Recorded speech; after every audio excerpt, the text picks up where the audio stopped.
Hello everyone and welcome. I'm Sarah Liz and today I have a fun flowery card project for you today. I am using the stitched Scallop Slimline dies from Pixi Designs and I have cut the largest one out of some shimmery cardstock. And then I have this Dream Big die set, and really this is the bulk of what we're using on this card. This thing is jam-packed full of flowers and the watering can and layering butterflies. I can't get over how much is in here.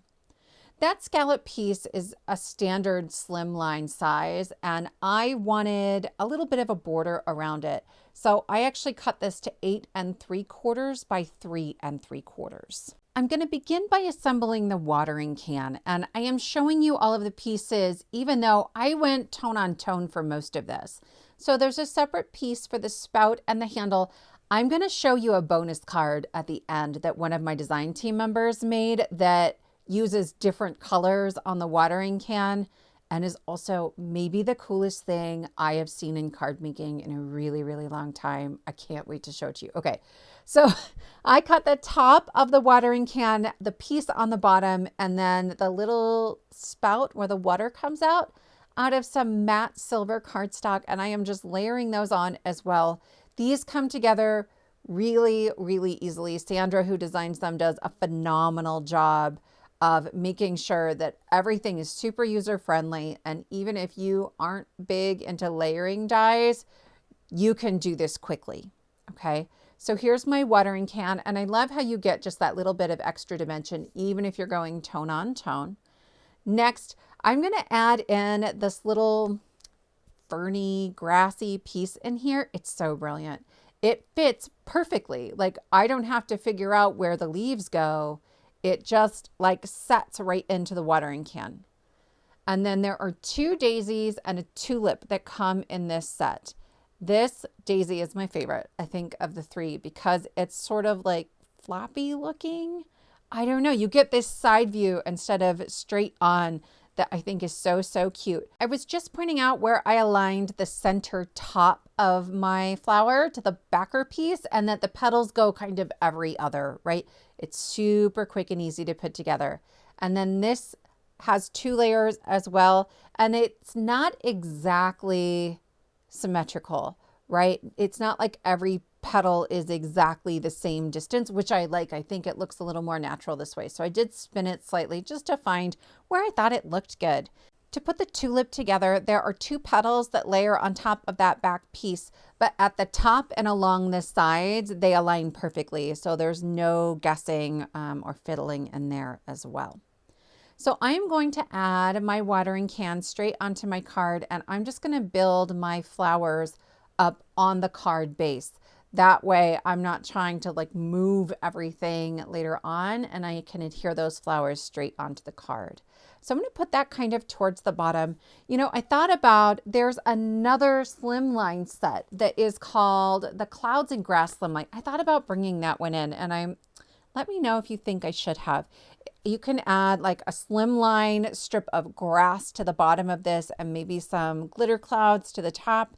I don't know. I didn't want to do too much. I think these florals are so, so stunning. So anyway, I was playing around to kind of figure out like, where do I want these to go? I use 100 to 110 pound colored cardstock all the time. And so I am adding some thin foam squares. These are 1 millimeter foam squares, not necessarily to lift them, but just to even out the layering and make sure that things aren't super wonky and I have a flower that's sort of leaning sideways when it shouldn't be. I hope that makes sense. I'm adding a little bit of glue to all of the pieces, even the sticky foam squares, so that like the petals that are overlapping the tulip are already lifted, but then the foam is evening everything out. I want to make sure that I'm not ending up with foam squares on top of the tulip. That way I can wiggle if I need to. It also lets me play around with the arrangement just a little bit to make sure everything ends up in place. I will add this final daisy onto my arrangement as well. If you look on the back of the packaging, they had them arranged slightly differently. I like that about it too. I don't want to be tied into like you have to do it this one way or it's not going to look right. So there's a lot of versatility in there. And again, the card at the end is going to use all those dies in really, really awesome ways. Okay, now we have 3 layering butterflies. This first one, I love it. It's like the butterfly is leaning down into the flowers and it's just 3 pieces. It goes on really, really easily. And then this next butterfly has the most pieces. So on the light peach, there are debossed indentations where each of these smaller pieces is supposed to line up. So it's really, really easy to figure out how to assemble this. I probably should have pulled in my tweezers. It would have made it just a little bit easier. As it is, it's not hard, but I'm getting glue on my hands and that slowed me down just a little bit. Then there's this one piece. I like that you get the detail for what is the back wing as well. Like sometimes I don't feel like we get that. And this is just, you guys, I can't get over it. If you're kind of new to layering dies or you like the look of them, but you don't like that they're kind of labor intensive, this is a really great set for you because so many of these pieces come together really, really quickly. This butterfly here took the longest of any of them. And it was, I don't know, 45 seconds, a minute. It doesn't take much at all. This one, when I glue down the wings, I am just going to glue the center so I can kind of zhuzh the wings a little bit. If I hadn't already put it together, I might have gone in with my shimmer pen just on the lighter pieces of the butterflies, right? Give a little shimmer to the background of the wing and then let those accent pieces not have the shimmer. But the card was done by the time I thought of that. And I was like, you know what? It's okay. Next time I'm going to add a little shimmer to those wings. So I'm adding the first butterfly kind of leaning into the flowers on the watering can. And then the second one, I'm making sure as I'm adding the other 2 that they're sort of swooping around this Dream Big. The Dream Big is included in the die set. So I have just kind of set them on there for placement. I have not glued anything down yet. And then here I finally remembered to get my tweezers out. You guys, some days I don't even know how I can find my glue bottle, but I seem to manage. All right, I'm floofing the wings. And then here, it's so dainty. This Dream Big is so, so, so dainty. And because I'm extra, I stacked them up. So it's 100-pound cardstock and I have 2 layers of that Dream Big. But I edited it out of the video because I was like, Sarah, that's a bit much. You didn't need to go overboard like that, but you certainly can. I don't regret it, but I don't know that I would do it again.